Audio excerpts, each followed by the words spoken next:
ఢిల్లీలో Bharat mobility global expo 2025లో ప్రధాని మాట్లాడుతున్నారు. లైవ్ లో చూద్దాం.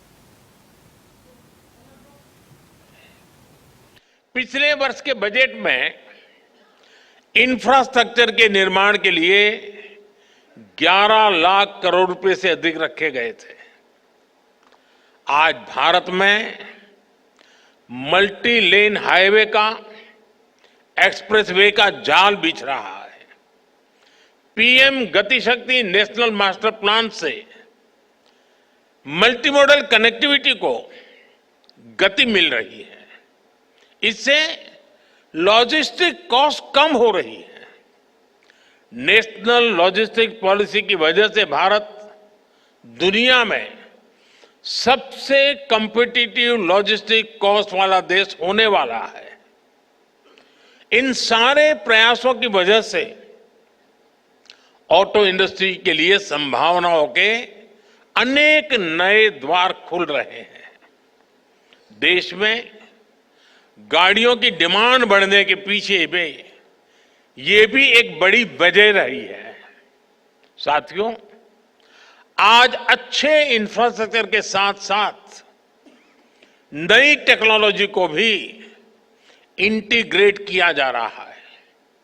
फास्टैग से भारत में ड्राइविंग एक्सपीरियंस काफी आसान हुआ है.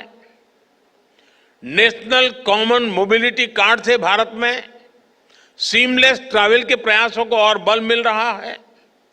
अब हम स्मार्ट मोबिलिटी की तरफ बढ़ रहे हैं.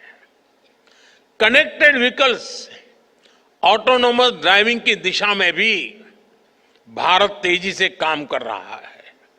साथियों, भारत में ऑटो इंडस्ट्री के विकास की संभावनाओं में मेक इन इंडिया की मजबूती का भी बड़ा रोल है. मेक इन इंडिया अभियान को पीएलआई स्कीम से नई गति मिली है. पीएलआई स्कीम ने 2.25 लाख करोड़ रुपए से अधिक की सेल में मदद की है. इस स्कीम से ही इस सेक्टर में 1.5 लाख से ज्यादा डायरेक्ट जॉब क्रिएट हुए हैं. आप जानते हैं, आप अपने सेक्टर में तो जॉब्स क्रिएट करते ही है, इसका दूसरे सेक्टर्स में भी मल्टीप्लायर इफेक्ट होता है. बड़ी संख्या में ऑटो पार्ट्स हमारा एमएसएमई सेक्टर बनाता है.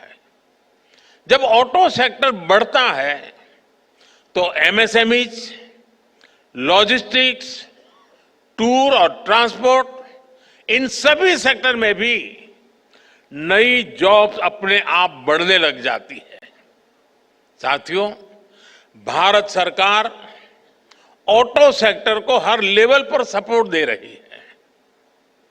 बीते 1 दशक में इस इंडस्ट्री में एफडीआई, टेक्नोलॉजी ट्रांसफर और ग्लोबल पार्टनरशिप के नए रास्ते बनाए गए हैं.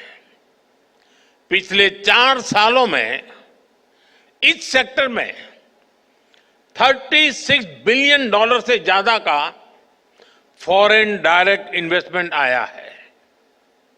आने वाले सालों में ये कई गुना और बढ़ने वाला है. हमारा प्रयास है कि भारत में ही ऑटो मैन्युफैक्चरिंग से जुड़ा पूरा इकोसिस्टम डेवलप हो. साथियों, मुझे याद है, मैंने मोबिलिटी